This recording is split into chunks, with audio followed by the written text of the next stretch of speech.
Buenos días, estimados colegas. Soy Julián Sadovchi, consejero directivo del Consejo Profesional de Ciencias Económicas de Mendoza. Es un placer estar aquí presentando esta nueva capacitación. En el marco de la pandemia COVID-19 continuamos con nuestro ciclo de capacitaciones, cursos, disertaciones para los matriculados y en su mayoría en forma virtual y en forma gratuita. En el afán de defender la profesión y acompañar a todos los matriculados diariamente, es un honor estar ante los expositores, contadora Estela Rini, asesora contable de la Dirección de Personas Jurídicas de la Provincia de Mendoza, y del doctor Fabricio Sol, asesor legal de la Dirección de Personas Jurídicas. Esta capacitación es asimismo avalada por el director de DPJ, Sebastián Soneira. Es importante estar actualizado en estos temas, especialmente en este momento en el cual la mayoría de las instituciones presentan grandes cambios, tanto por la digitalización y virtualización, como por las operatorias de la pandemia. Muchas veces cuando nos tenemos que presentar ante DPJ, lo primero que tenemos que hacer es recurrir a grupos de WhatsApp, a grupos de amigos, preguntando si alguien ha hecho tal o cual trámite últimamente, o si tenemos algún conocido que nos pueda dar una mano. Por eso consideramos muy importante la capacitación en este ámbito, tanto para aprender como para poder ser nosotros quienes podamos guiar y asesorar a nuestros clientes y, por qué no, a nuestros colegas. Con ustedes dejo a los expositores. Muchas gracias por la participación.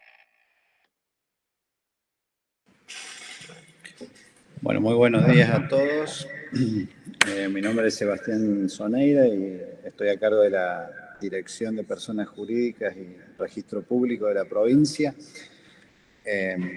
Bueno, antes que nada agradecerle a las autoridades del Consejo Profesional de Ciencias Económicas por esta actividad que desarrollamos en forma conjunta, con la idea de que sean varias jornadas. Ya hemos tenido una en particular en relación a la forma o nueva forma de presentar los trámites ante la dirección en virtud del marco sanitario que, bueno, es de público y notorio conocimiento.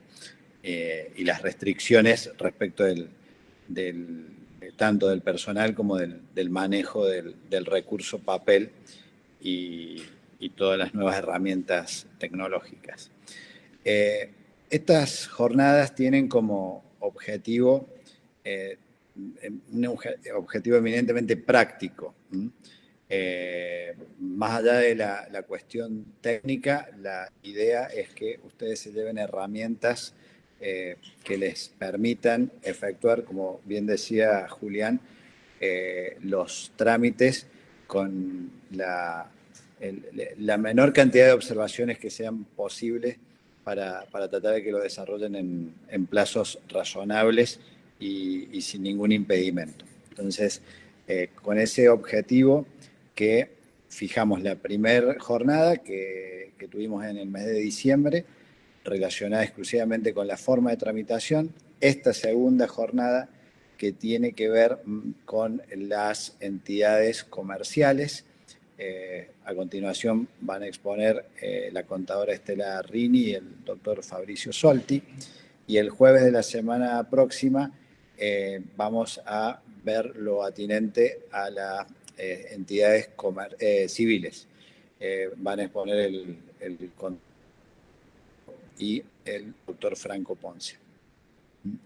Entonces, lo importante, y con esto culmino esta breve introducción, es que a ustedes les quede sumamente claro, la dirección hace un par de años comenzó con un proceso de modernización bastante ambicioso, pero creo necesario absolutamente, y nos encontramos ya en la parte final de esa proyección, ¿sí?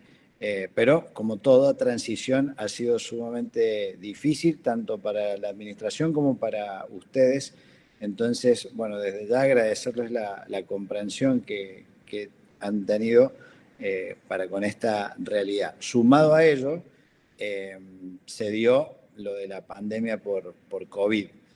que indudablemente implicó que el esfuerzo se viera agravado, digamos. Entonces, yo creo que es muy importante darle continuidad a estos ciclos de formación, en el cual nosotros también tenemos como un ida y vuelta con el administrado y sobre todo con los profesionales que los asisten, cuál es el caso de los contadores, como también de los notarios y de los abogados. O sea, es muy importante para nosotros tener este ida y vuelta y bueno, con esa impronta es que planeamos estas jornadas. Repito, la idea es darle cierta continuidad. Sería importante en el marco de las preguntas que se hagan al final de la exposición, que intentemos ser lo más generales posible en la casuística y no caer en el caso particular, para que un poco también les sirva a todos los asistentes a la charla. Pero bueno, a disposición de ustedes, nuevamente gracias y esperemos que esta charla y las sucesivas sean de toda su utilidad. Muchas gracias. Gracias, Sebastián.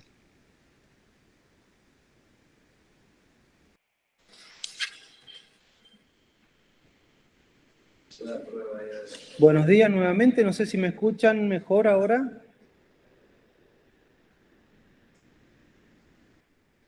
Bueno, buenísimo. Sí, perfecto, Fabricio. Por el desperfecto técnico que tuvimos acá con el equipo, así es que vamos a continuar con la exposición. Simplemente hacer un pequeño repaso de lo que se había hablado, que no había sido, no habíamos avanzado demasiado. Básicamente les comentaba que la idea nuestra era hacer un tratamiento de todo lo que es el proceso de constitución de las sociedades comerciales, en general las sociedades comerciales, y especialmente hacer un hincapié con la SAS, que bueno, es la herramienta nueva que tenemos y que hoy por hoy está ocupando un gran porcentaje de trámites que ingresan a la dirección.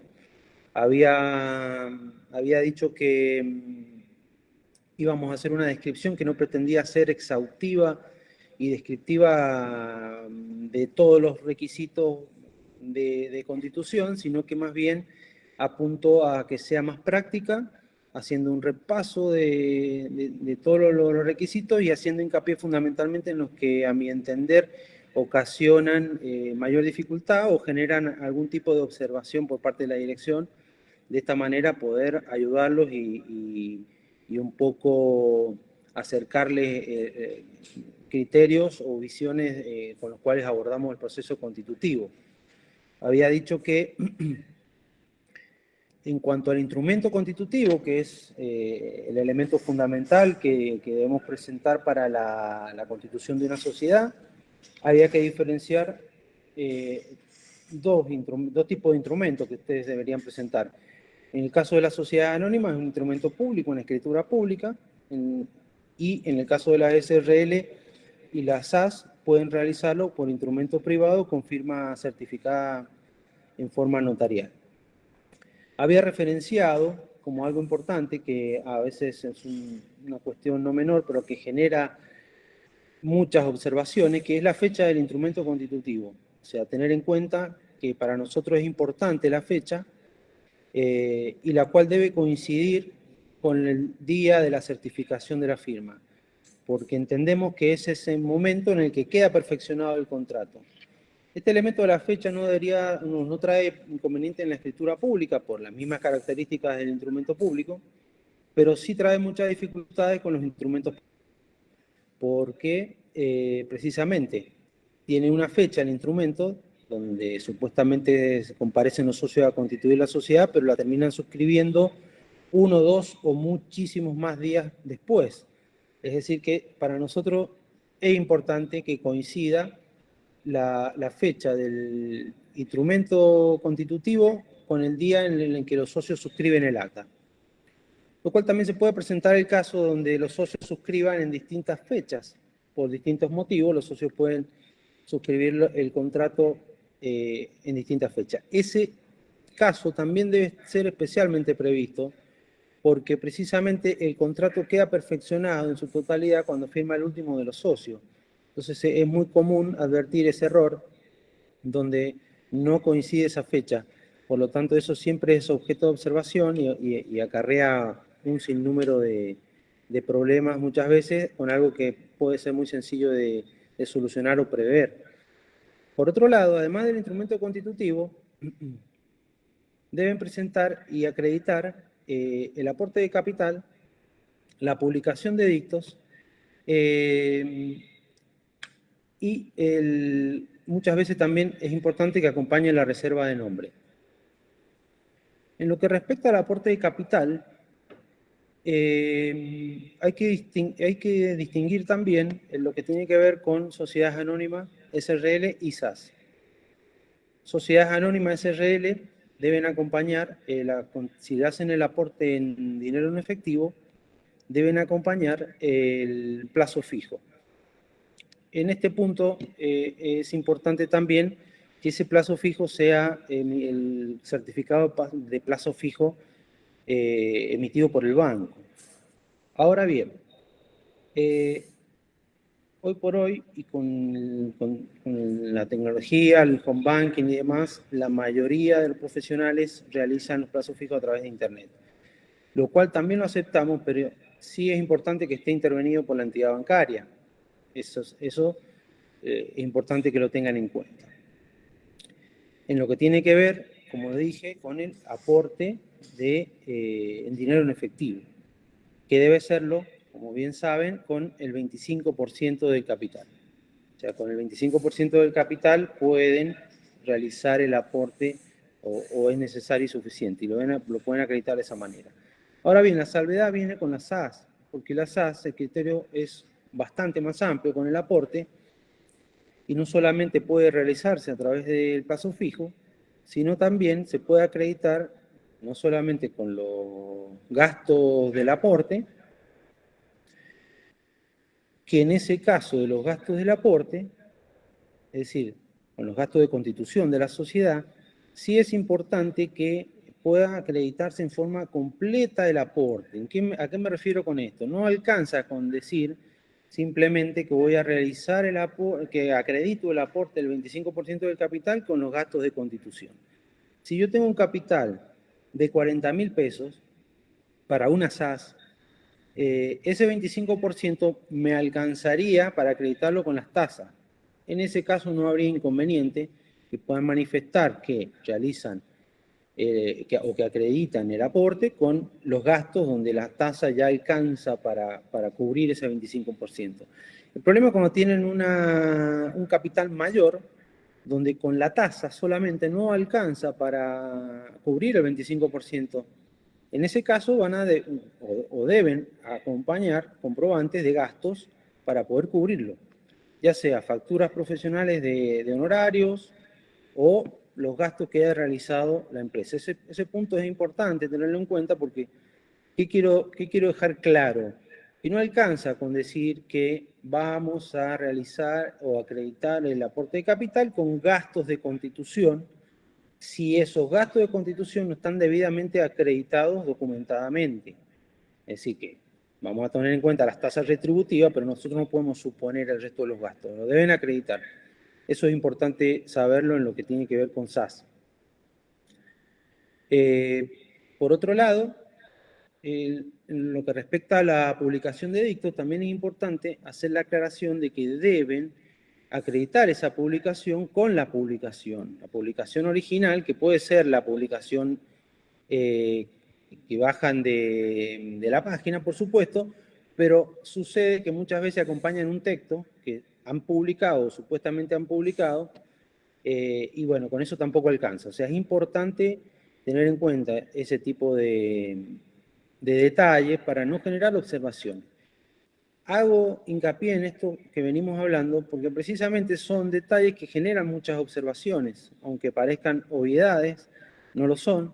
El principio rector que muchas veces llevamos adelante desde la asesoría es aplicar la lógica también, o sea, no pretender que nosotros supongamos que todo se ha hecho en debida forma. Eso no sucede. O sea, deben acreditar cada uno de los puntos necesarios para constituir la sociedad, lo deben acreditar en forma fehaciente, con el instrumento correspondiente y en la manera que corresponda.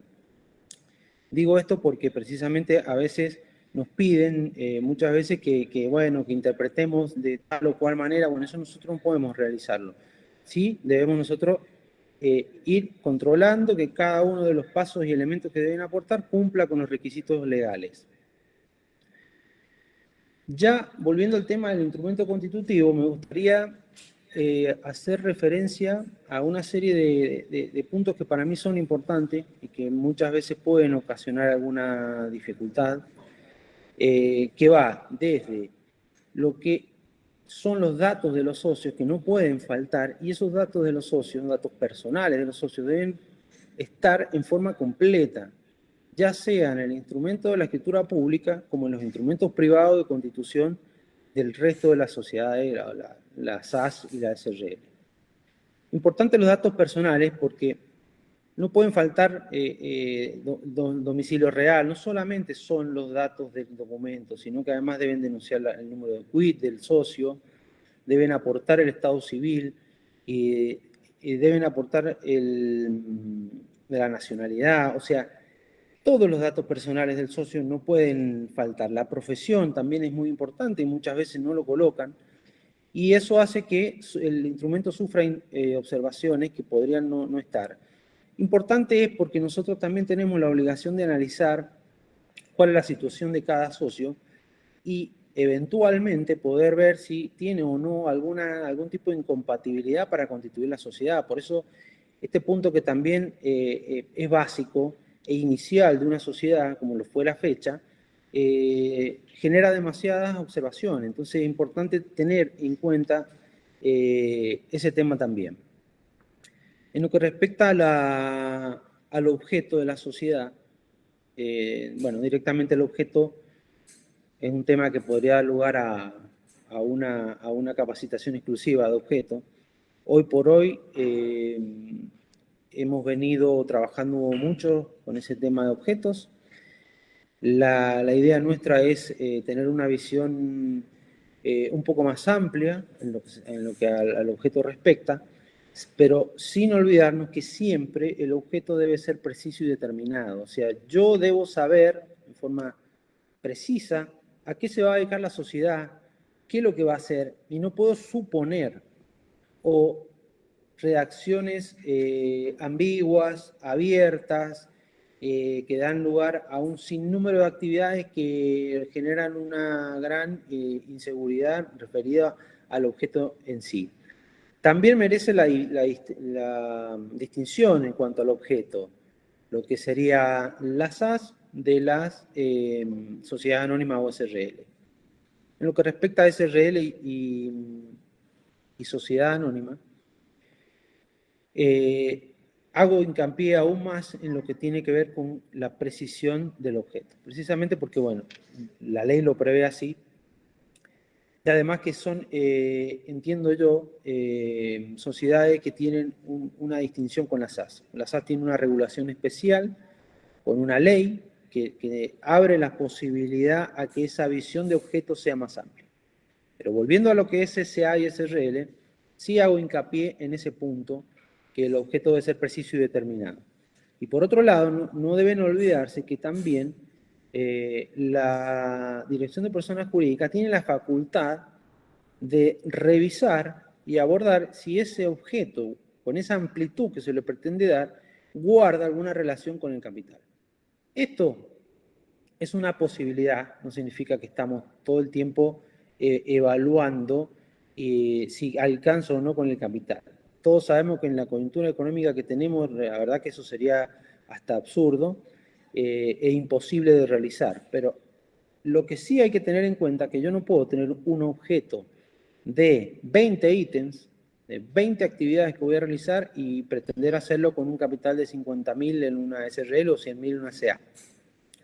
O sea, van a haber casos que pueden llegar a ser objeto de revisión y es importante que eso se tenga en cuenta. Lo mismo que si pretendo utilizar un objeto que he usado para constituir una SAS y con ese mismo objeto y con esa redacción amplia que la ley permite, poder realizar una SA. O sea, en eso me parece importante que tengan en cuenta esa distinción para que no tengan inconvenientes de ese tipo.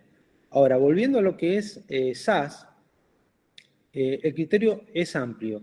Es amplio porque la ley así lo permite, es amplio porque la realidad económica y social y empresarial así a eso nos ha llevado y eso es lo que se ha pedido. Y hoy por hoy el objeto es amplio. No solamente el criterio con el que nosotros lo abordamos, sino también ha quedado plasmado en el estatuto tipo que la resolución 420 les aporta. Entiendo que es una herramienta importante, que luego voy a hacer referencia a eso para que podamos ver un poquito más en forma precisa lo que sería ese estatuto tipo al que le hago referencia, que tiene un tratamiento especial y lo voy a abordar un poquito más adelante. Por otro lado, y avanzando con lo que tiene que ver con el contenido de ese instrumento constitutivo, también resulta importante el dato y el tema de la sede social. Importante porque deben tener en cuenta que también el domicilio de la sede social debe ser preciso y determinado, o sea, debe estar redactado con precisión, con la calle, con el número, con el piso, con la oficina, para que no genere inconvenientes. Ahora, hay muchísimos casos en los cuales la empresa tiene un asiento en una zona rural, es una empresa que tal vez tiene la sede principal, tiene la fábrica, tiene, a ver, todo en un domicilio donde no tiene una numeración o es una intersección de calles, o bueno, esos casos también los tenemos en cuenta, pero sí es importante que ustedes acrediten esas circunstancias, que ustedes puedan decir, mire, la empresa, la sede social es en la calle Lavalle sin número del departamento de Junín, porque así, así lo es, así figura en los servicios. Bueno, todo eso se puede acreditar. Se puede también precisar de otra manera, como aportar algún dato extra, como es entre qué calle se encuentra. Bueno, esas posibilidades siempre están. O sea, siempre la tienen, pero es una posibilidad, digamos, excepcional. O sea, que lo importante es que tengan en cuenta que el domicilio de la sede social para nosotros debe ser preciso, debe ser fácilmente identificable. Por lo tanto, eso también es un tema que para mí deben tenerlo muy en cuenta para ese caso. Bueno, continuando entonces con lo que hemos venido viendo, me parece que también resulta importante cuando llegamos al tema capital. El tema capital, como ustedes sabrán, tenemos la diferencia de montos, lo que es constitución de sociedades anónimas, que ya sabemos que el monto mínimo está en 100.000, las SRL y además las SAS. En lo que respecta a las SAS, el mínimo siempre son 2 salarios mínimos vital y móvil. O sea, hay que tener especialmente en cuenta cuándo se va actualizando ese salario mínimo vital y móvil. Nosotros tomamos el salario mínimo vital y móvil vigente al momento de la constitución de la sociedad. O sea, en el momento que se celebra el instrumento constitutivo, debe ser, si van a utilizar el mínimo legal, el salario vigente a esa fecha. Ahora bien, ese capital, en su mayoría, lo dividen en acciones ordinarias, nominativas, no endosables, pero hay un sinnúmero de casos que también prefieren tener acciones escriturales. Y acá me detengo para hacer una salvedad. Si van a utilizar las acciones escriturales, nosotros le vamos a pedir y revisar que indiquen quién va a llevar ese registro, como sí lo prevé la ley. Entonces, yo les diría que en el 90% de los casos donde presentan capital con acciones escriturales, resulta observado porque nosotros no sabemos quién va a llevar el registro. Entonces, ahí sí es importante que en el mismo artículo o en un artículo aparte referencien en forma clara quién va a llevar el registro de las acciones escriturales. Continuando con eso, y ya teniendo, ¿no es cierto?, el instrumento y toda la documentación acompañada, y antes no me quiero olvidar de un tema que es importante. En el tema de autoridades, que también forman parte del instrumento constitutivo, es importante que acompañen las declaraciones juradas. Pero no solamente las declaraciones juradas de rigor, las que no están incluidas en la incompatibilidad del 264 de la ley, sino también la de la resolución 3436, es decir, que no son personas políticamente puestas. Las declaraciones juradas pueden estar dentro del instrumento constitutivo o las pueden acompañar por instrumentos separados. Lo que sí es real es que no pueden faltar. Respecto de las SAS, también es importante señalar que deben tener un administrador suplente o gerente suplente o como le llamen, pero no puede faltar la autoridad, el suplente, que muchas veces se comete ese error en SAS, sobre todo en las SAS unipersonales. La verdad que fue un tema que generó un debate interno dentro de la DPJ, porque por un lado la ley les permitía realizar una SAS unipersonal, y por otro lado nosotros le pedimos que deban designar un suplente, lo cual genera no menos problema o resulta engorroso, contradictorio, y en cierta medida es un producto de un vacío que generó la legislación al no prever esa situación. La realidad es que desde la Dirección de Personas Jurídicas siempre le vamos a pedir que nombren un administrador suplente en SAS. Eso es importante tener en cuenta.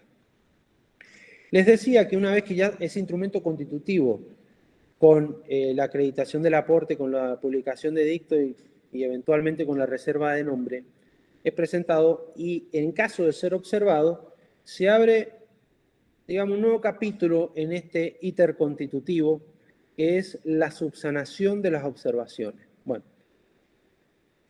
es un tema que muchas veces nos genera más de una interconsulta con los profesionales, porque notamos que muchas veces hay muchas dudas en cómo subsano el instrumento constitutivo. Muchas veces presentan un nuevo instrumento constitutivo, lo cual es totalmente erróneo. O sea, la sociedad nació, bien o mal ya nació con su instrumento constitutivo en la fecha que se celebró el acto, y lo que debo hacer es subsanarla. Yo no puedo volver a constituir o traer un nuevo instrumento constitutivo con las observaciones realizadas cumplidas dentro de ese instrumento. Eso está mal, eso es observado, eso genera un montón de gastos, una pérdida de tiempo enorme, y es importante tenerlo en cuenta. ¿Qué debo realizar para subsanar las observaciones? Simplemente realizar un acta subsanatoria. Esa acta subsanatoria pueden comparecer o la persona autorizada puede comparecer solamente a subsanar las observaciones formuladas. Eso también es importante tenerlo en claro. O sea, si yo tengo más de un socio, no necesito que firmen nuevamente todo el acta subsanatoria. Puede hacerla uno solo, como también la puede hacer el autorizado. Simplemente comparece a subsanar las observaciones de la Dirección de Personas Jurídicas. Tan simple como eso el encabezamiento. Muchas veces vemos que realizan explicaciones que no resultan o que no suman nada. Al contrario, muchas veces hace que el trámite se comience a llenar de escritos, a llenar de documentos electrónicos, o sea, el profesional solo empieza a caer en una maraña de papeles y de documentos electrónicos que hace que el trámite termine siendo o atrasado o reobservado, etc. La idea es muy simple, o sea, es un instrumento o un acta subsanatoria donde yo simplemente comparezco a subsanar tal o cual observación, y a continuación se transcribe en forma completa como queda redactado el artículo o el capítulo del acta constitutiva que yo subsané. Tan simple como eso. Se le controla, por supuesto, también el tema fecha, que coincida la fecha del instrumento con la fecha de la certificación. Y si lo que yo subsano es alguno de los puntos que se publica conforme el artículo 10 de la Ley de Sociedad o conforme la resolución la 420, respecto a esas, debo publicar. Si yo no reformo ninguno de los puntos que ya publiqué, no es necesario volver a publicar. Eso también que quede claro, porque la verdad que a nosotros nos ayuda muchísimo en nuestro trabajo realizar o ser claro y conciso en los actos subsanatorios. No es ayuda que vuelva a acompañar absolutamente toda la documentación de nuevo, porque la debemos revisar de nuevo. Y eso genera un desgaste administrativo que hace que mi trámite se demore más de lo normal o que posiblemente también comience a haber contradicciones entre documentación y demás. Entonces, eso me parece importante que quede claro cómo debo subsanar la observación formulada por el asesor. De esta manera, hemos pasado con el tema del acta y de la constitución de las sociedades. Ya también hemos hablado de lo que sería lo que es la SAS unipersonal, y no me quería olvidar Perdón, de doctor, la ¿se le puede resolución hacer una 420. pregunta? En el anexo nosotros tenemos previsto, referido a SAS por supuesto, hago hincapié en esto porque bueno, es la que más se está utilizando. Tenemos un instrumento que para mí es muy bueno y les puede ayudar un montón en cuanto a lo que se refiere a la constitución de una SAS, que es el modelo que nosotros tenemos en la 420. Ese modelo, si el profesional lo utiliza en forma completa, es decir, que no le hace ningún tipo de modificación al modelo que nosotros aportamos, acredita el aporte de capital, paga la tasa, le acompaña el edicto, ese instrumento no se revisa por parte de la asesoría, o sea, no pasa ni asesoría legal ni asesoría contable. O sea, ese instrumento además cuenta con un objeto muy amplio, lo que hace que pueda ser una herramienta que pueda ser muy versátil a la hora de poder utilizarla o poder satisfacer la necesidad de sus clientes. Por lo cual, me parece que es importante que no solamente voy a ahorrar tiempo en lo que hace al armado de la sociedad, sino que además voy a evitar dos pasos que son importantes dentro de la PJ, que es la revisión legal y contable. Ese trámite que ingresa con ese tipo o sea, con el tema de la 420, ingresa a mesa de entrada y pasa directamente a la última revisión y eventualmente a resolución. Esa revisión, como les digo, es del tipo formal, y se ha acompañado toda la documentación que yo les he descrito, pero no se hace un análisis jurídico-contable del estatuto, siempre y cuando no le haya modificado absolutamente nada y utilicen en forma completa el modelo que nosotros le hemos acompañado. Fundamental en la presentación que ustedes realicen y denuncien un correo electrónico que sea no solamente legible, sea importante que la ficha traten de llenarla en forma mecanografiada, no manuscrita, porque genera muchos inconvenientes a la hora de poder notificar y de realizar un ida y vuelta muchas veces en cuanto a consultas mediante mails. O sea, nosotros los asesores los contactamos a través de mail, les comunicamos las observaciones y eventualmente también evacuamos dudas y muchas veces nos encontramos con que o no podemos realizarlo simplemente porque no resulta legible el mail o hay una letra que cambió, etc. Es importante eso, denunciarlo y si tiene la posibilidad de realizar, digamos, o denunciar otro correo alternativo también es válido. Es válido porque a veces los sistemas electrónicos tenemos algún inconveniente con algún tipo de mail, ya sea Yahoo o Gmail, entonces siempre tener una alternativa nos resulta importante a nosotros, más que nada en el tema comunicacional.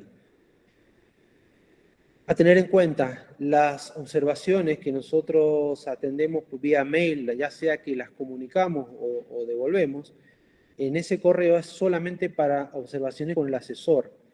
Realizan la subsanación de observación a través de correo, lo cual no es correcto, no ingresa la subsanación. Siempre toda entrega de documentación o presentación de trámite deben realizarlo en el correo de personajurídica@mendoza.gov.ar. La conexión con los asesores es al solo efecto de subsanar o poder avanzar con las observaciones, pero no para presentar documentación. Esto me parece importante que lo puedan tener en cuenta. Bueno, de esta manera estamos llegando, digamos, a lo que sería la finalización de ese proceso constitutivo. Acto seguido le voy a dar la palabra a la contadora Rini para abordar algunos temas que tienen que ver más con la parte contable, y luego nos gustaría tener un espacio para poder abordar las preguntas, que seguramente no deben ser pocas. Así que bueno, me gustaría que podamos también aprovechar ese espacio para que podamos escucharlos y ver en qué podemos, digamos, aclarar situaciones o evacuar distintos tipos de dudas que puedan tener. Así que bueno, paso a hablar a la contadora Rini. Muchas gracias. Hola, buenos días. Yo soy Estela Rini, asesora acá en la Dirección de Personas Jurídicas. Queríamos hablar en este momento, completando el tema de la constitución de sociedades respecto a la forma de integración de los aportes. Fabricio recién nos habló del aporte en efectivo, ¿no es cierto?, con la constancia del depósito bancario en plazo fijo que solicitamos intervenido por el banco donde se ha realizado. También esa constancia se puede realizar con el aporte se puede acreditar mediante la constancia certificada del depósito en una caja de ahorro a nombre del representante legal. Con la intervención, ¿no es cierto?, del banco donde se haya realizado. Ahora bien, uno de los puntos en donde más tenemos problemas o se presentan dificultades es cuando hacen aportes en bienes.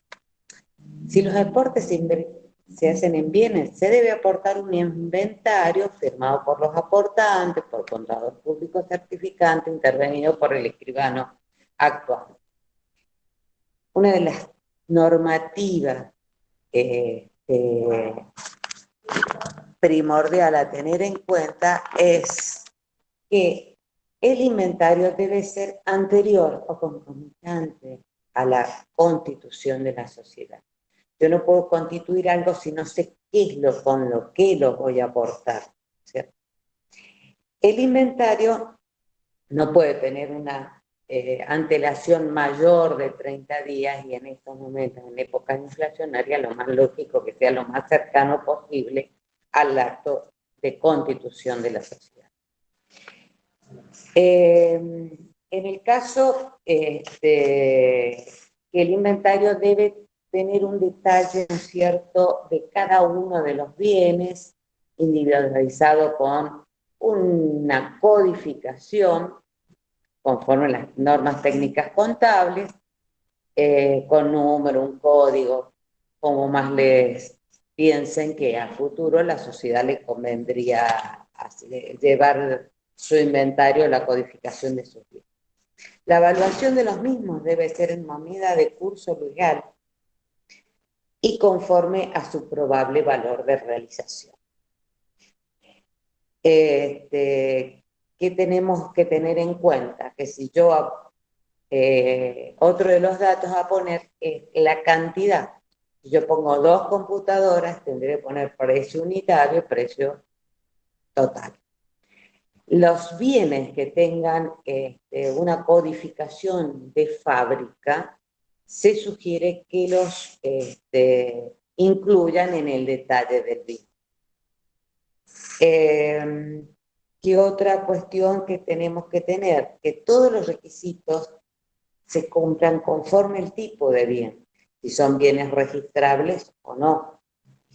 Esto hay que dejarlo bien claro en el inventario y en el acto constitutivo y para proceder a transferirlos a la sociedad, ya sea con una inscripción preventiva en el caso de los inmuebles o definitiva en el caso de los vehículos, ¿cierto? Pero lo bien claro que tenemos que tener es que sea claro el inventario. Y el inventario estar discriminado, ¿qué aporta cada socio? El socio Juan aportó 1.000, el socio Pedro aportó 1.000. Pero ¿qué bienes aporta cada uno? Y si son en condominio, dejarlo bien aclarado y tratar, tener los elementos para poder acreditar que esa compra de bien fue en condominio.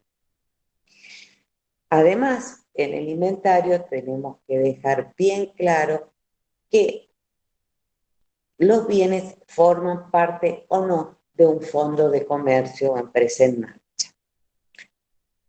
El domicilio donde se encuentran los bienes es muy importante.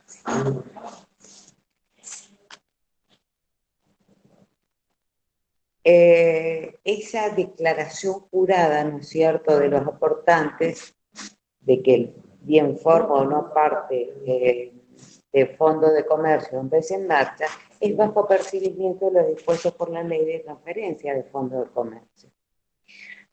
Ahora bien, si el bien es registrable, tenemos que tener en cuenta lo dispuesto por el artículo 38, de la ley de sociedades, donde yo debo acreditar, ¿no es cierto?, la transferencia del bien, que, como dijimos, es inscripción preventiva.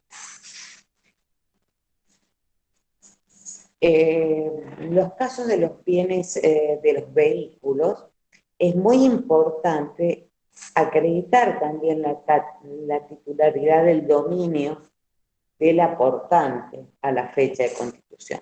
Por supuesto, de todos los bienes, pero en este caso en los vehículos, porque no tenemos inscripción preventiva.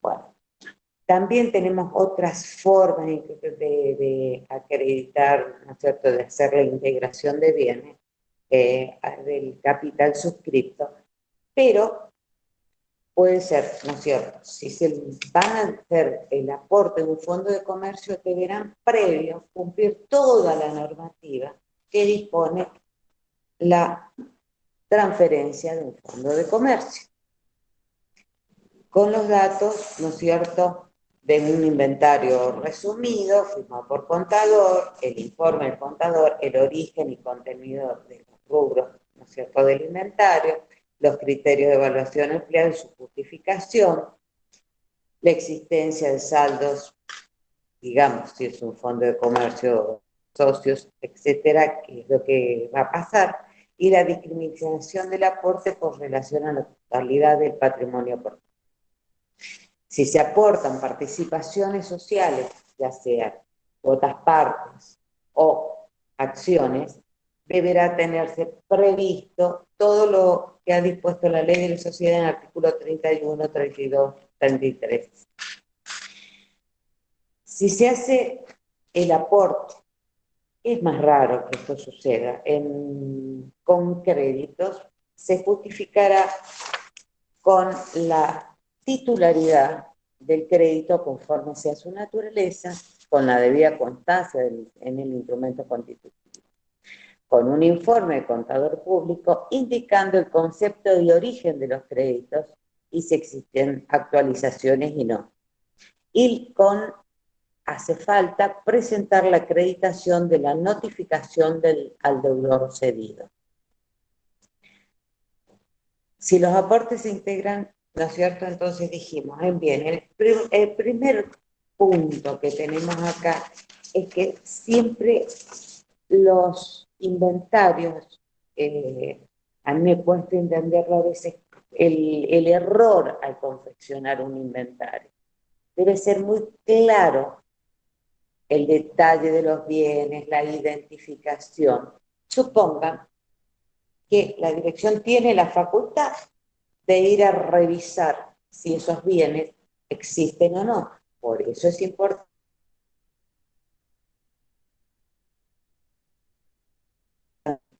Ahí salió una preguntita, ¿no es cierto?, que decían si tenemos un modelo. No, no hay un modelo, es un inventario.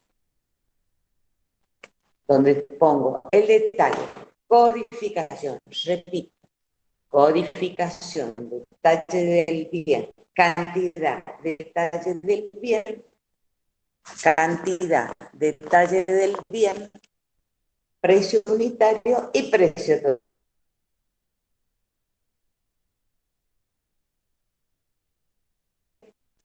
Juan aborda un escritorio, 2 mesas, etcétera, el total, subtotal, total aportado.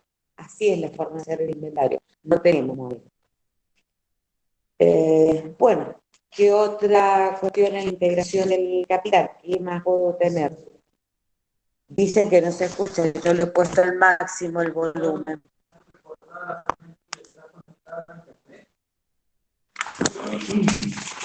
A la de acá, sí. La otra. A ver, pero se corta imagen. A ver, anda a la otra máquina. ¿Cómo? ¿A dónde? Ahí.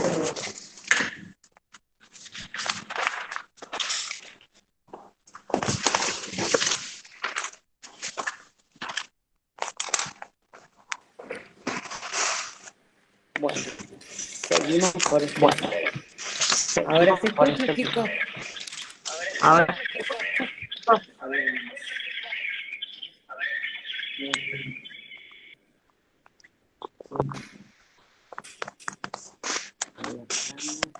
Ahí apagamos.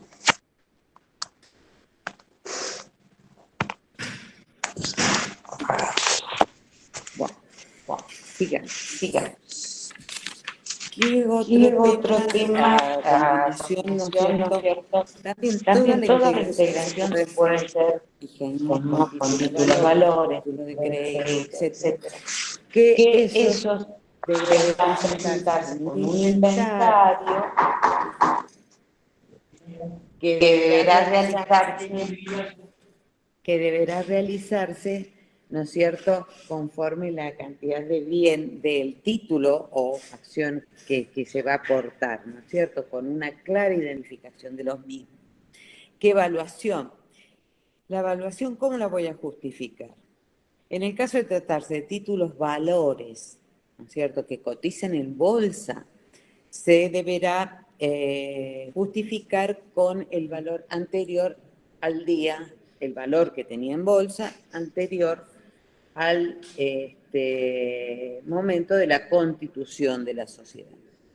Si son títulos que no cotizan en bolsa, se aplicará el artículo 53, de la Ley de Sociedades. En el caso de sociedades por acciones, se acompañará también una declaración jurada respecto del artículo 31 de la ley. En todos los casos deberá exponerse el criterio de evaluación empleado y su justificación técnica y legal, debiendo acompañarse certificación suscrita por el profesional de ciencias económicas con la firma legalizada por el Consejo.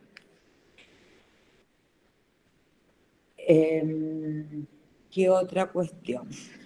En los aportes creo que no habría otro problema, pero son los temas que más nos llaman la atención, es estos que los nombré, el inventario de aportes.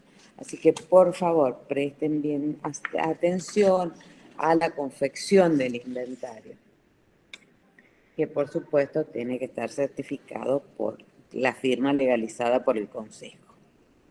Bueno, ya tenemos la sociedad formada. ¿Qué es lo primero que tenemos que hacer?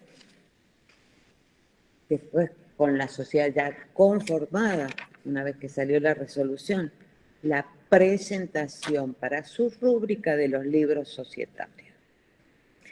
Por ahí se olvidan, demoran, ¿Y qué pasa? Que esa demora le va a tener costos adicionales a la empresa. En forma inmediata, a que tengan la resolución de constitución, presenten los libros sociales. Recordemos que para las sociedades anónimas necesitamos 6 libros. ¿Qué pueden ser? O 5, depende de lo que decidan. ¿Por qué? Porque el libro de actas de directorio puede coincidir con el libro de actas de asamblea. Por una mejor organización de la vida social de las sociedades, es más práctico llevar 2 libros, el libro de actas de directorio y el libro de actas de asamblea. Después tenemos que también hacer rubricar el libro de depósito de acciones y registro de asistencia a las asambleas, el libro inventario y balance y el libro diario. Y el registro de accionistas, que es uno de los libros importantísimos, porque ahí está quiénes son los accionistas de la sociedad. Ahí registro el título cartular, que es otra de las cosas que sí me están diciendo, que son acciones nominativas, ordinarias, no endosables. Son cartulares si no me dice que son escriturales. Si son cartulares, tengo que comprar el título o hacerlo y decir que la acción 1 a la 10 es de Juan y la 11 a la 20 es de Pedro. El título los venden en las librerías o se pueden confeccionar ahora con todos los medios que tenemos en estos momentos. Ese título se va a registrar, donde firme y se colocarán las observaciones en el registro de accionistas. Y si se pierde el registro de accionistas, se debe solicitar la autorización para su rúbrica en justicia, no ante la Dirección de Personas Jurídicas. Eso lo estableció una modificación del Código Civil y Comercial del año 2015. Si tuviera sindicatura o comisión fiscalizadora, es conveniente que lleven un libro de informe de sindicatura si no ha sido agregado en alguno de los otros libros de acta. Pero lo más de buena práctica o buen hombre de negocios sería que se lleve el libro también de informes de síndico o consejo de vigilancia. En las SRL, ¿qué debemos llevar en las SRL? Sociedades de personas, ¿no es cierto? El acta de reunión de socios, el inventario, balance y el diario, y el libro de socios. Podrían agregarse actas de gerencia, pero eso es optativo. Y en las SAS, ¿qué libros llevamos? Inventario y balance, el libro diario y el libro actas de asamblea de accionistas y registro de acciones. Pueden rubricarse también otros libros optativos que se dan en el caso de entidades financieras o alguna ley específica que lo necesite, se hace el procedimiento de rúbrica acá en la dirección. Recuerda, muy importante, y la guarda de los libros. La guarda de los libros de estar en el domicilio social, tener bien en claro. Por ahí se nos quejan porque dice que está caro la rúbrica de un segundo libro, pero las pérdidas de los libros son demasiado frecuentes y no es algo que se utilice tanto y crean dudas, ¿no es cierto? Por eso se ha colocado un valor bastante importante para que no sucedan estas cosas. Bueno, seguimos con el aumento de capital, otro de los temas bastante conflictivos acá. Bueno, tenemos 2 tipos de aumento de capital, ¿no es cierto? El que nos dice el 188 de la Ley de Sociedades, que es hasta el quíntuplo, que si al crear la sociedad en el acto constitutivo colocaron, nos dice el artículo 188, que no va a hacer falta hacer un acta de asamblea extraordinaria, que se va a poder aumentar el capital hasta el quíntuplo, lo hará por asamblea ordinaria. Y la ley dice, ¿no es cierto?, que no sería presentado para su conformación por el ente regulador o de control, pero sí se debe inscribir en el registro público. ¿Y qué pasa ahí? Que debemos controlar requisitos legales mínimos dentro del aumento de capital. ¿Qué es lo que presentamos por el aumento de capital? El acta de directorio que convoca asamblea o el acta del órgano de administración. O sea, por lo general hablamos directorio porque lo más común son las sociedades anónimas, pero puede ser también por una SRL que quiere aumentar el capital o una SAS. El acta entonces del órgano de administración que convoca a la asamblea con certificación notarial que acredite el número del libro, la fecha de su rubricación, las fojas donde se encuentra dicha acta. También que vamos a presentar de corresponder, ¿no es cierto?, la publicación de convocatoria a esa asamblea. Ahora bien, si la asamblea va a ser unánime, y lo sé por la parte final del 237, no hace falta esa publicación, pero si no es unánime, la deberán haber presentado la convocatoria a asamblea. Se presentará un edicto con la resolución de la asamblea conforme lo fue decidido en la asamblea, y de corresponder, ¿no es cierto?, también el ofrecimiento del derecho de preferencia previsto por el 294 de la ley. ¿Qué otra cosa vamos a presentar? Copia del acta de asamblea que aprobó el aumento de capital, copia del libro depósito de acciones y registro de accionistas y asistencia a asamblea, perdón, con la certificación notarial que ya nombré, indicando libro, fecha de rúbrica, quién lo rubricó, las fojas donde se encuentra el acta. Otro de los requisitos a presentar es declaración jurada del presidente o del administrador de la sociedad, manifestando que el legajo de la sociedad se encuentra en estado regular. ¿Qué quiere decir esto? Que para las sociedades anónimas por acciones y para el SRL u otro tipo societario que supere el monto, ¿cierto?, hoy de 50 millones, que sería la del artículo 299, tener los balances al día presentados hasta el último anterior al aumento. Y también la declaración jurada del administrador que diga que las suscripciones anteriores están totalmente integradas.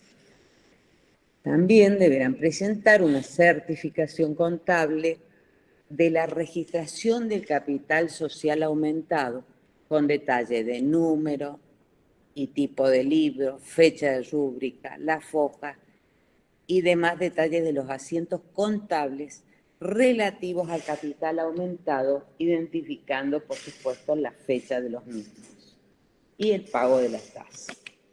Esta certificación es uno de los problemas que tenemos, porque recordemos que tenemos que certificar la suscripción. Cuando el socio dijo, yo voy a aportar, voy a acceder a hacer el aumento de capital en tal importe o con tantas acciones, pero también tengo que registrar la integración, que si no es en efectivo serán en distintos momentos, ¿no es cierto? Así que tengan presente la contabilidad del partida doble. Registro la suscripción y registro la integración. Las dos cosas se deben certificar. Ahora, el contenido del acta de asamblea.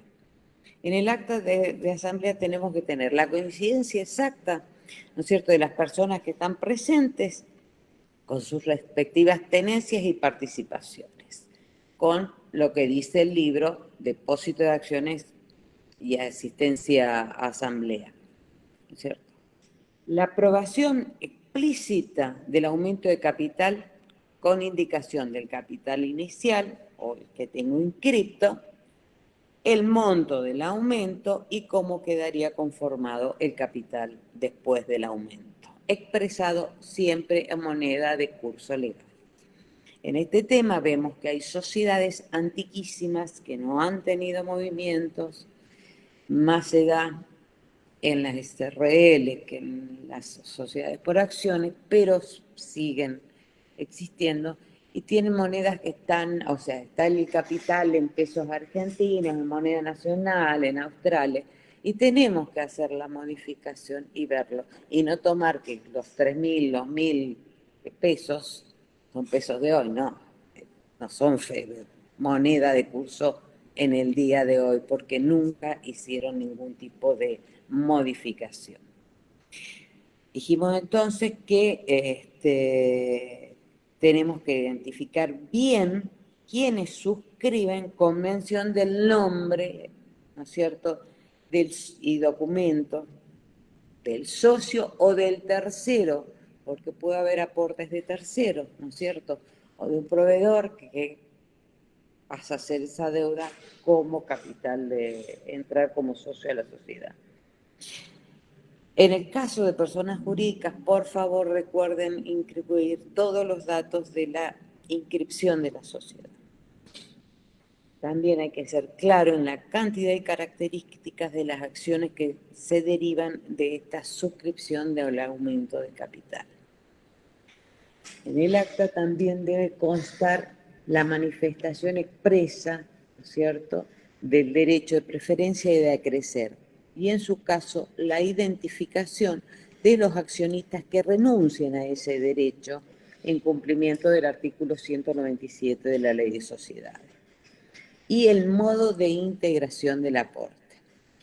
El modo de integración del aporte es igual que exigimos para la integración de los bienes en la Constitución. Ahora bien, acá en los aportes, digamos, en los aumentos de capital, pueden ser también con capitalización de resultados, capitalización de deudas, por aportes irrevocables. Ya vamos a hablar bien de los aportes irrevocables de distintas formas, pero eso tiene que estar muy bien aclarado en el acta y que sea consistente con la certificación de los colegas, de la certificación contable.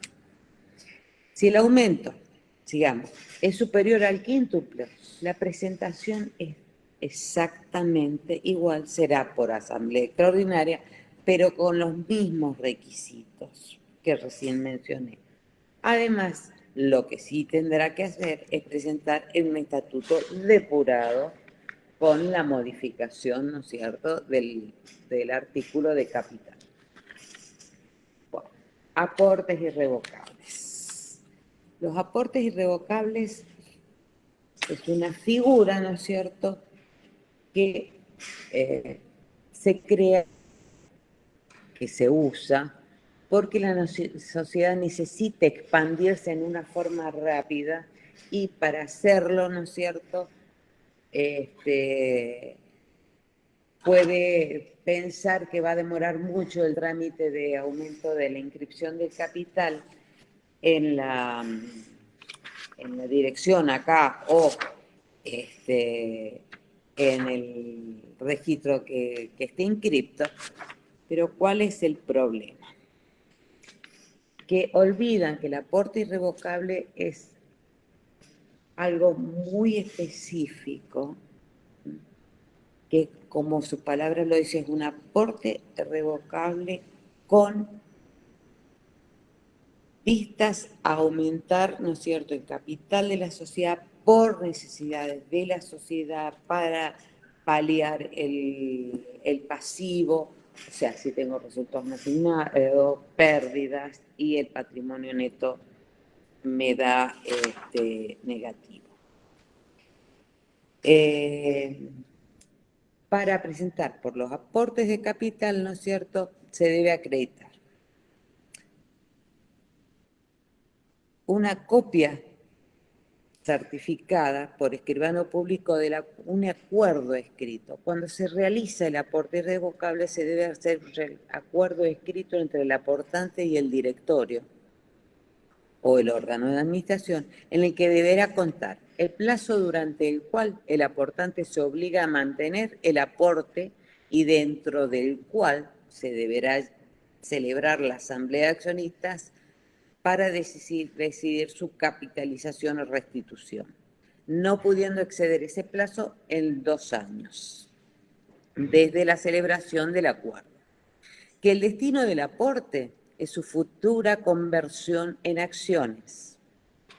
Las condiciones de dicha conversión, determinando cantidad de acciones, características, clases de acciones que deberán entregarse al aportante en caso de aprobarse su emisión.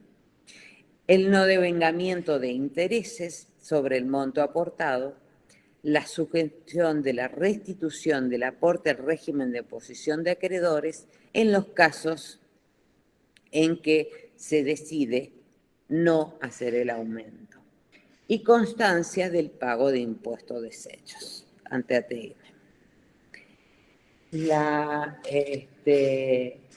Y lo más lógico que sería que se hiciera un acta de directorio aceptando esos aportes, aparte del acuerdo.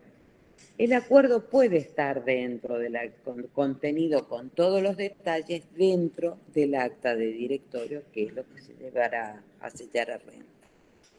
Siempre acordémonos del derecho de preferencia de crecer, porque si no estuvo presente alguno de los socios, tenemos que darle esa oportunidad de que diga si quiero participar en el aumento o no. Ahí sería el tema. Y toda la documentación, por favor, todas las actas de directorio, asamblea, el libro de depósito de acciones, registro de accionista, el estatuto de jurado, con certificación notarial que les llamamos en contenido, que sería nombre de los libros en donde están, fecha de rúbrica, FOS,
Ay, Dios mío.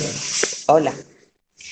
Estaba diciendo que es importante que en la presentación ahora digital tengamos en cuenta el orden de las presentaciones. Siempre estamos solicitando la nota de presentación, donde van todos los datos, qué trámite, el nombre de la sociedad, qué trámite vas a hacer, qué capital tiene, qué estado contable del último presentado, qué documentación estoy adjuntando, y firmada por autorizado representante legal en debida forma. A continuación, ¿qué voy a escanear? Código, o los códigos corresponden al trámite. En cuanto si voy a presentar un aumento de capital, el acta de directorio, el acta de asamblea, la planilla de asistencia, declaraciones juradas, certificación del contador, todo en un orden con la legalización. Y no mezclados, por favor, mírenlo antes de presentar, porque si no se los tenemos que rebotar porque no los podemos estar subiendo y bajando porque no sabemos qué orden tienen. Y es una pérdida de recursos, tanto para ustedes como para nosotros, al no estar presentado en debida forma. Bueno, en cuanto a la presentación, ahora vamos de los estados contables. Tenemos en la resolución 2450, que es del 6 de septiembre del 2018, cómo se presentaba. Por supuesto que no es solo en forma digital, en ese momento hablábamos en un CD, pero el contenido es el mismo. En formato PDF, escaneamos la nota de presentación, las tasas, acta de directorio, acta de asamblea, edictos de corresponder, libro de depósito de acciones y registro de accionistas, la memoria, o sea, los estados contables, que la memoria debe estar conforme a ley, conforme al artículo 66, debe presentarse adjunta a los estados contables firmados por el presidente, el representante legal de la sociedad y el contador certificante, y la certificación por el consejo. Si van a presentar más de un ejercicio porque están atrasados, en PDF distintos, individuales, pueden ser en el mismo expediente electrónico que se va a formar, pero son dos PDF separados, por favor, con identificación clara de cada uno de los trámites. Como les digo, en la resolución 2450 pueden encontrar todos los requisitos para la presentación de los estados contables, que es una de las cositas que también nos encontramos que nos dan. Vamos a otra pregunta que ha sido, ahora en esta época de cuarentena, he tenido siempre por internet.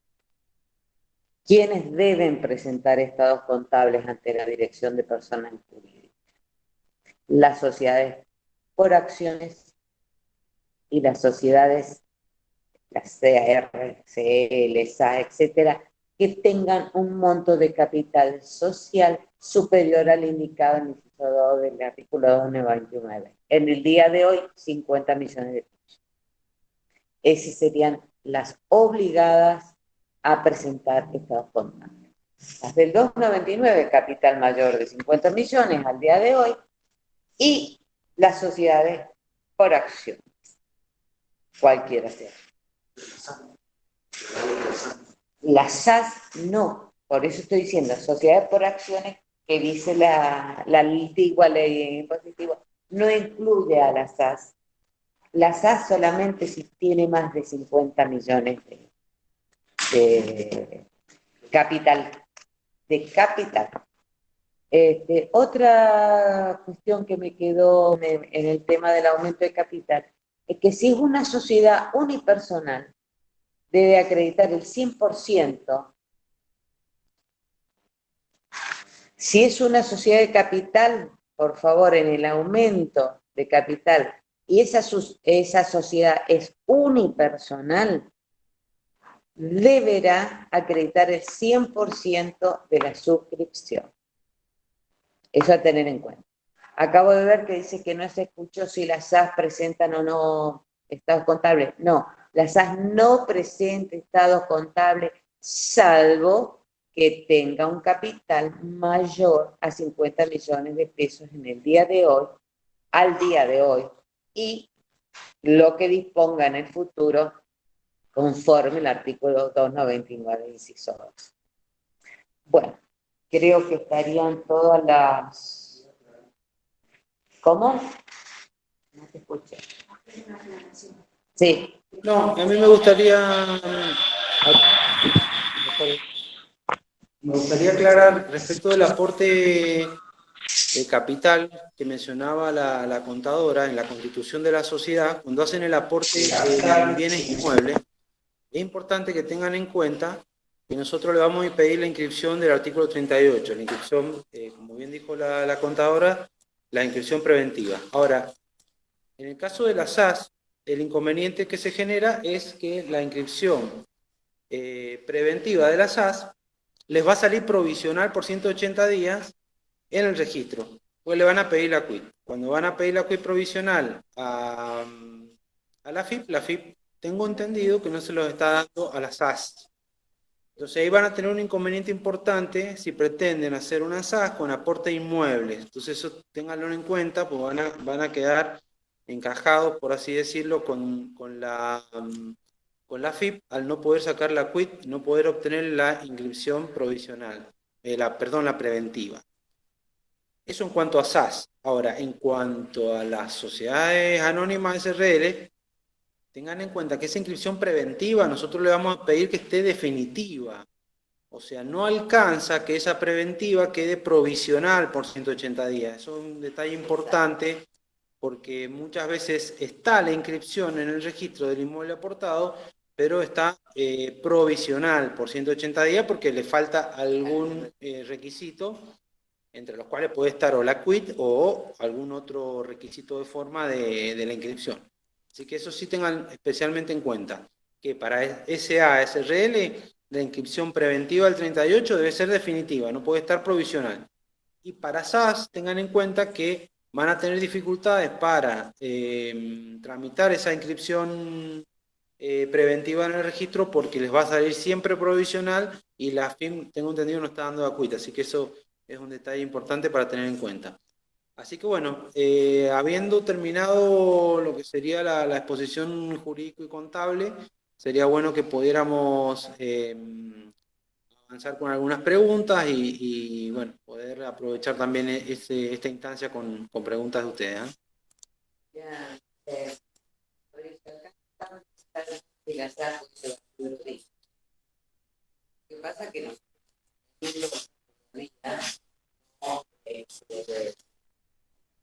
tenemos Dios para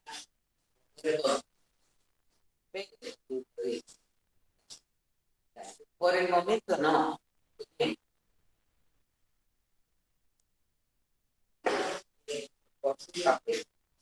Perdón.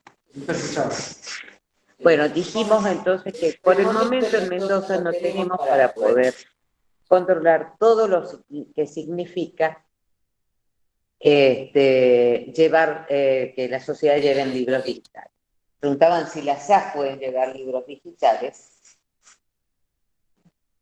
No, por el momento no. Estamos. Sí, el proceso de digitalización, ahí cuando preguntaban, sí, tiene alguna demora, pero bueno, estamos llevándolo más a la mayor velocidad posible.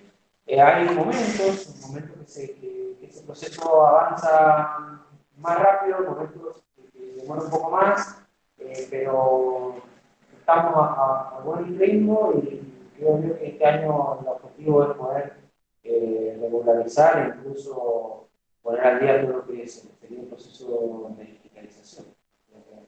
En ese sentido, no está frenado ni en el sentido del servicio, sino que todo lo contrario, está todo el día avanzando y mejorando para que podamos ya este año tener un avance ya muy importante y llegar a un porcentaje muy alto de digitalizado. Sí, todo esto lo charló el director en la otra charla también, ¿no es cierto? Y bueno, lo que pasa que presentaron, desde que se empezó la digitalización, fueron muy pocos los que presentaron al principio y después se hizo como un cuello de botella o ahora. Y son muchas las sociedades que tenemos para seguir.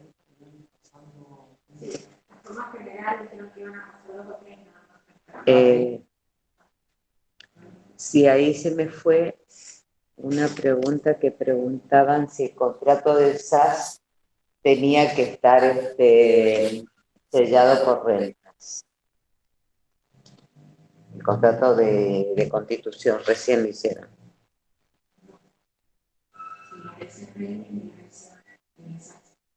No, los contratos no van sellados por rentas. La modificación de los accionistas de una SA es oponible a tercero, no alcancé a leer. Simple transcripción al libro, sí. Recuerden que si es una sociedad anónima, el registro de accionistas lo lleva la sociedad en el libro y a partir de la inscripción del accionista en el libro resulta ya oponible. Oponible a la tercera, por supuesto. Esa es la pregunta. Si Por mal eso es tan no la importante el entendí. libro. Exactamente. Esa es la importancia del libro. Sí, pero es que no las veo.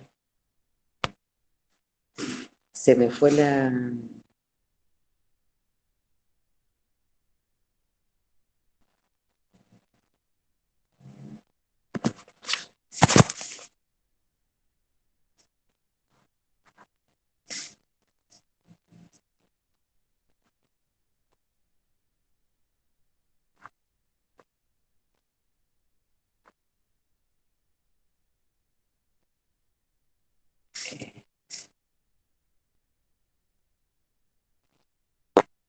No, no.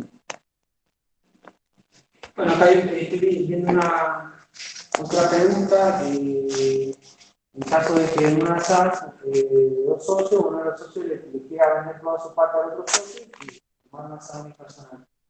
En este caso no habría ningún tipo de inconveniencia, puede realizarlo, porque también el registro de accionistas lo lleva a la propia sociedad y en las características de la SAS tampoco necesitan hacer la inscripción en dirección de ese cambio. Simplemente, sin recordar que van a tener que tener un socio suplente, un administrador suplente.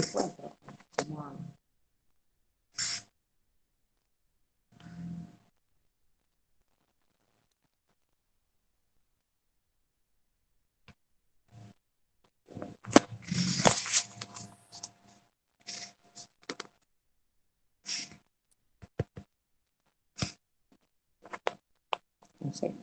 Perdón, me decían que no se escuchaba. Ahí les reitero la respuesta a la pregunta que habían realizado de si en una SAS unipersonal, una SAS de dos socios, podía uno de los socios transferirle las acciones a otro y formar una unipersonal. Les decía que era procedente y que recordaran que la SAS es la que lleva el libro de registro, por lo tanto se debe asentar el cambio, el traspaso, la cesión, y la SAS continuará con un solo socio, es perfectamente viable, y sí tener en cuenta que va a tener que tener un administrador suplente, eso no puede obviarse, pero sí es procedente. En cuanto a consultas, no tengo problema que lo hagan a mi correo electrónico, que es fsolti@mendoza.gov.ar, si necesitan hacer algún otro tipo de consulta.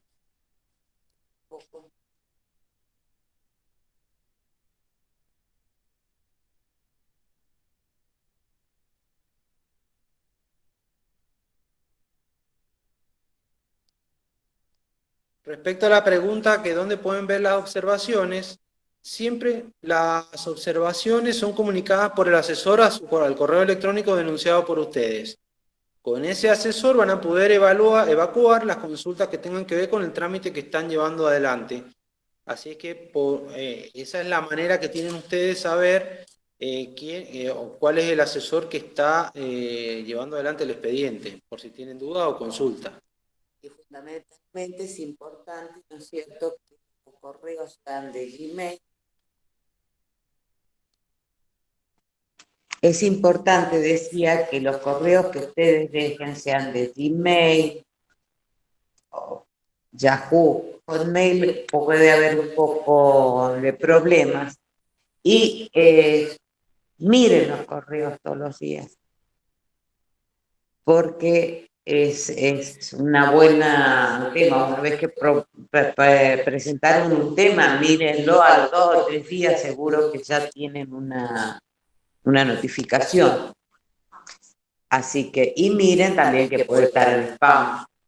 Bien, por aquí consultan si el contrato de esas debe ser acompañado de ATM para sellado.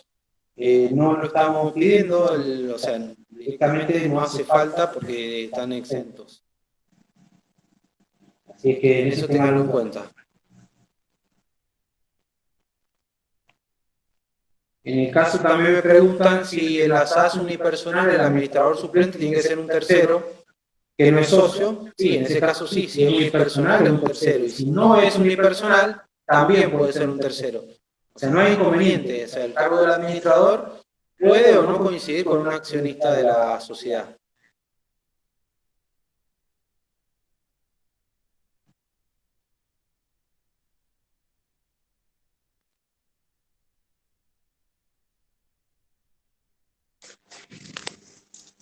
Bueno, estoy advirtiendo que hemos evacuado la mayoría de las preguntas. No sé si hay alguna pendiente.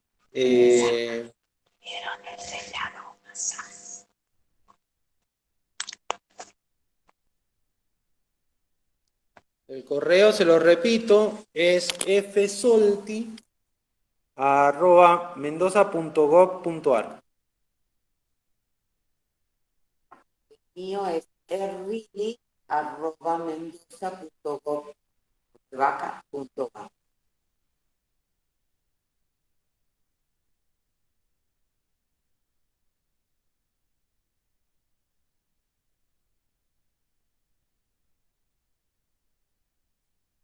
Otra pregunta.